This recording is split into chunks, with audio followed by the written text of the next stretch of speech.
はいどうもゆちチャンネルです。今回はですねちょっと夜のドライブレディオということで、またね相も変わらずライブ撮影的な感じで妻と一緒に雑談形式でいろいろと話していこうかなと思うんですが、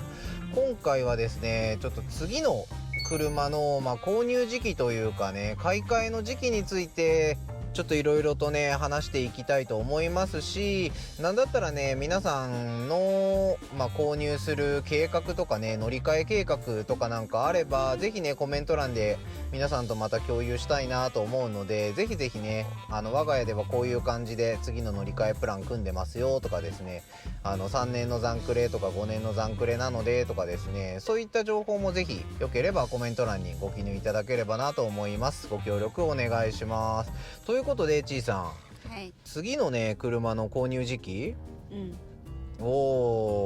またちょっと考えていかなきゃいけないなと思うんだけど、というかね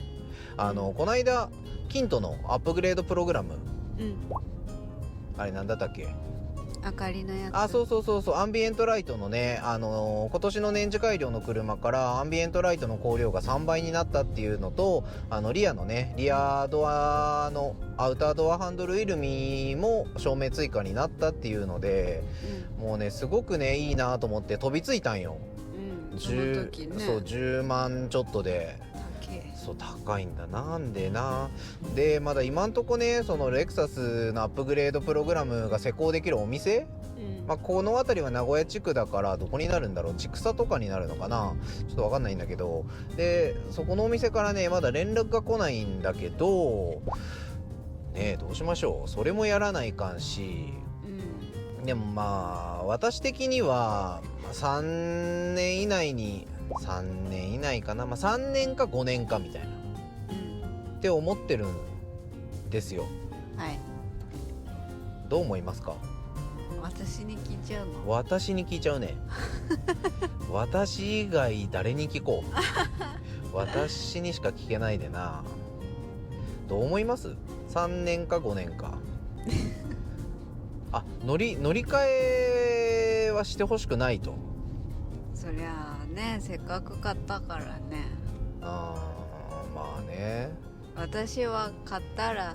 10年乗る人だからさ。そうか。じゃあちょっとそれはちょっと聞く相手を間違えましたね。というかね、そもそも3年で乗り換えるにしろ5年で乗り換えるにしろ、じゃあ次どの車種を検討するかっていうところからまず始まるんよ。で今現在欲しい車、レクサスで欲しい車があるかって言われたら、それはあるよ。RX の 500H とかね、本当お金がさ湯水のごとく湧き出る人やったら、500H 欲しいなって思う。それは、だけど普通のねモブ会社員にはそんなことは無理なわけさ、到底。でそうなった場合にある程度さ、この自分の中での予算があるじゃん、このぐらいのみたいな。でその中でやっぱ RX500H はちょっとないわけよ、その1000万っていう。1000万するんだ。てか車両本体で910万円とかだったから、オプションとかなんだかんだつけたら多分1000万近くいくんじゃないの、きっと。やべえな。やばいよね。でじゃあ今のその RX の、内外装とか質感に俺は1000万はちょっと払えんなっていうのを思うわけさ。でそのなってくると、RX500H は除外した上で、じゃあ他になんか SUV でさ、いいのあるかってなった時にさ、今現状ではさないんよね。そうでやっぱさ、うちらはさモブ庶民の会社員だからさ、リセールとかすげえ気にするやん、やっぱり。そうね。買ってさ3年でさ半年になりましたではさちょっと悲しすぎるから、やっぱそういうリセールも意識してっていう風になるとさ、やっぱ次は RX かなって思っちゃうのよ。乗り換えるにしても。でも私が運転しづらくなっちゃう。そういうこともあるのね。あるわな。でしょ。でも RX さ、今年のね、9月か10月になるか分かんないけど、年次改良で多分 DRS っていう装備がついてくるから、絶対。そうすれば最小回転半径も本当にクラウンスポーツ並みっていうか 5.4 メートルとかね 5.5 メートルぐらいに多分なると思うから、取り回しはすごい良くなるわけよ。運転はしやすいと思う。ただまあでかいよ。ね、その DRS って後ろのそうそうそうそうそうそうそうそうそうそう、覚えてたね。よく覚えてたね。そうそうそう、ね、それなんよ。だからそう一緒に動いたり逆向きになったりとかね。すごいよね。そうでそれが多分 RX にはついてくるから取り回しはすごく良くなると思う。運転はしやすくなると思う。本当に。でも車体自体がでかいもん。でかい。それはもうマジででかい。やっぱ NX 乗った後に RX ボンって乗るとでかいなって思う。やっぱそれはねえ、逆に RX 乗ってから NX 乗るとやっぱちょっとキュッとしたなって思うもんね。室内の空間でも。この間マイディーラー行ったじゃん。でマイディーラー行った時にさ、うちの営業の担当さんがさRX の年次改良で何かこうね情報ありませんかって言った時に、まあ基本的にはないって言ってたじゃん。なんだけどそのフル液晶メーター来ますかって話をしたら、そのフル液晶メーターの話ももちろんあるし、なんかもうベンツみたいなね、液晶メーターが採用されるかもみたいな、iPad みたいな、でそういう話もあったじゃん。あったね。不確定要素ありありだけど、まあ、きっと多分今までのフル液晶メーター LBX とかね UX に導入されてきたフル液晶メーターが多分来ると思うんだけど、そのいきなり RX だけさベンツのさ iPad メーターが来るとはもうあんま思えんし、多分ないと思うんだけど、もうほんとそのぐらいの勢いの革新的なデザインの内外装が RX に入ってきたら乗り換えも周辺エリアのイベント情報でありがとうございます詳細を確認できます。ありがとうございます。そういうねいろいろアドバイスや助言をこの車はくれるんですね。ありがとうございます。そうで、もしそのぐらいの革新的な内外装が手に入るんだったら買い替えとかも検討してもいいかなとも思う。レクサス限定なんだね、ゆうくん買い替えは。いやもうだってちいさん俺もレクサス信者ですよ。そんなそうだね、そうだよね。そんな今更他のところに行くなんてね。だってベンツのその iPad がいいんだとすごいね、この車ね。すごいね。オレンジ線ですけどね。めちゃくちゃや本当に。だって iPad がねいいって言ってたで、ベンツでもいいんじゃない。いやなんだけどだからってベンツ買おうとは思わんわけさ、やっぱり。ベンツは嫌。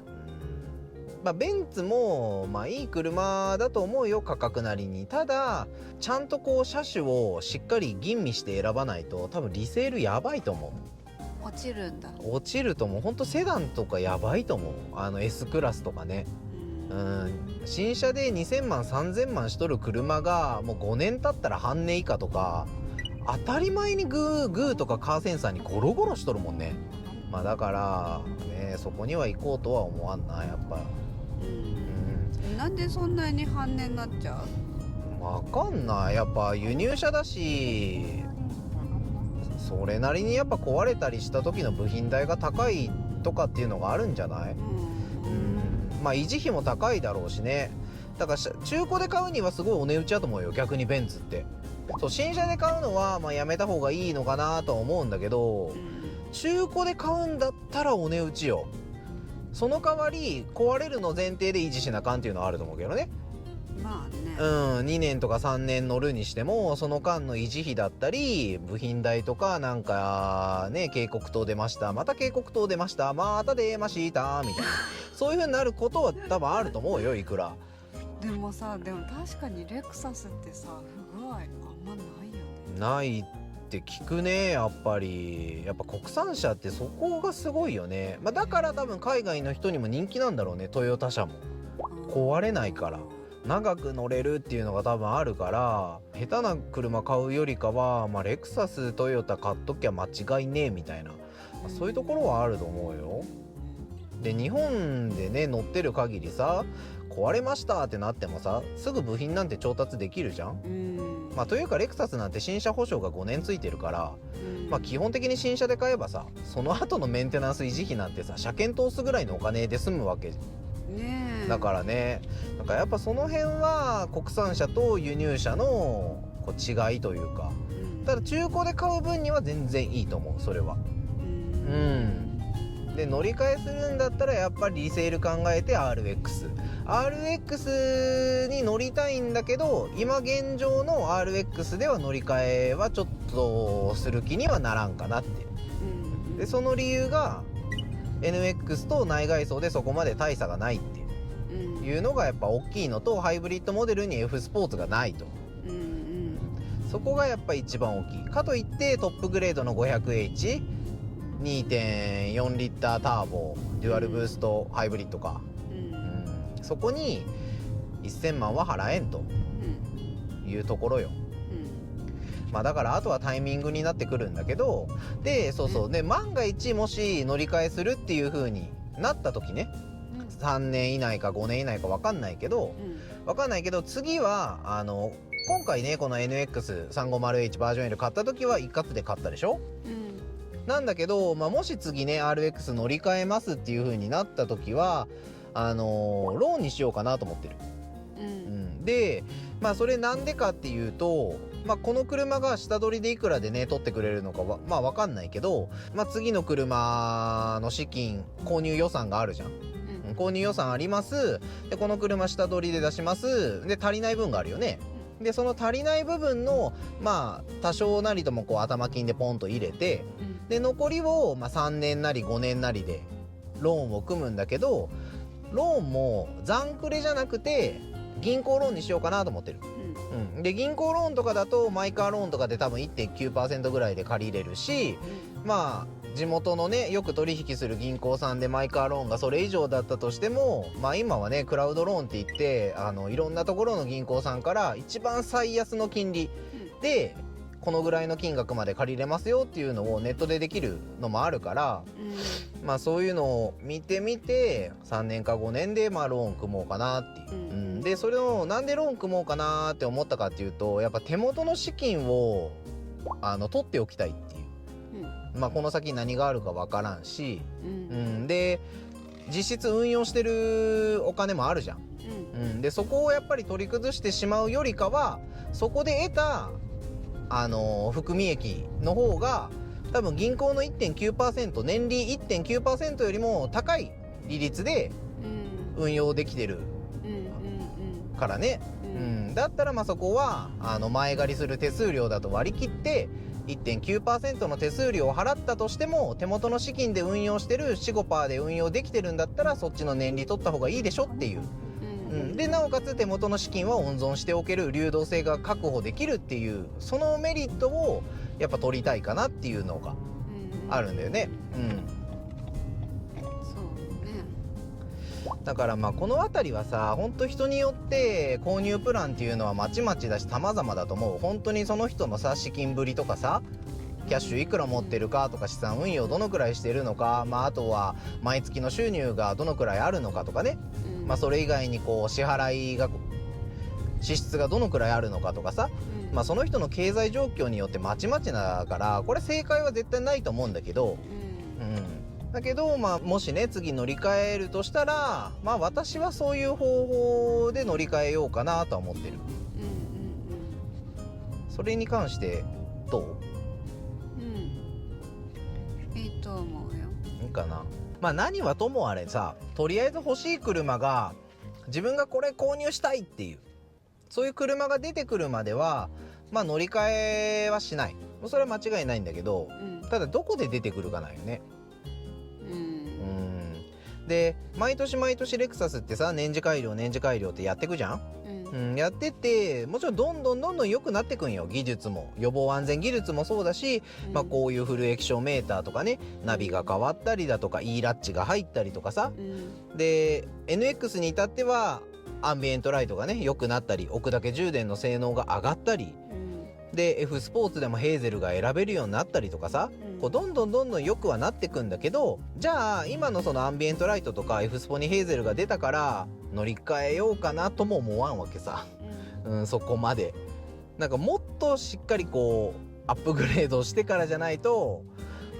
乗り換えまでは別に、光量3倍になったからって乗り換える、乗り換えんなみたいな。フル液晶メーター入ったからって言って、じゃあそのフル液晶メーターが欲しいがために乗り換える、乗り換えはしないなっていう、そういうところではないんだよね。だから本当にこう刷新されてっていうか、あ、この車本当に欲しいっていう自分の価値観っていうか物差しで測った時に、あ、これだったら手放してローン組んで追い金払ってでも欲しいって、そういうものが出たら、まあ、乗り換えようかなっていうふうには思うかな。まあだからね、その皆さんのねそういうプランっていうか乗り換えのプランとかが皆さんの中での出口戦略とかがあれば、まあぜひねそういったのも教えていただきたいなと思いますし、私らみたいなねモブ会社員みたいな感覚の意見が聞きたいね。飛び抜けてバグってる収入の方のアドバイス聞いてもさ、ちょっとためにならんやん、参考にならんっていうのかな。年収さ2000万3000万、いや下手したら年収1億円ですっていう人がさ、レクサスどうやって買いますかって言って、ああ大丈夫大丈夫、スーパーで買い物するぐらいの勢いで買えるからって言われてもそれはもう説得力全くないし、うちらのプランっていうかその経済状況とある程度似た方がいいよね。同じような会社員でさ、ローンとか残クレで購入検討してますとか、実際にローンとか残クレで買いましたとかね、そういったぐらいの経済状況、同じぐらいの経済状況の方にこの今後のね乗り換えとか出口戦略とか、まあ、どういう風に考えてるのか一回聞いてみたいね。気になるね。そうで、もしよければねコメント欄使っていただいて皆さんと共有していただいてもいいですし、まあ、ちょっとそういうねお金の話はちょっとやらしいなって思われている方は概要欄にねゆちチャンネルの専用のメールアドレスありますので、そちらにねメールいただければ私たち夫婦のみが閲覧できるようになってますので、まあ、もしねよろしければそちらにアドバイスなり助言なりいただけると嬉しいかなと思いますのでよろしくお願いいたします。ということで、まあ、今回はですね、まあ、我が家の次の車の、乗り換えプランというかこういう風に今現状考えてますっていうのを少し皆さんとね一緒に共有させていただこうと思いまして動画撮らせてもらいました。最後までご視聴いただきありがとうございます。まあ、こういった感じでですね、このチャンネルではレクサス関連だったり様々なねレクサスの車種の比較系動画だったり SUV 系トヨタ系の比較系動画とかいろいろ上げてますので、よかったら過去動画もぜひチェックしてみてください。それではまた次回の動画でお会いしましょう。またねー。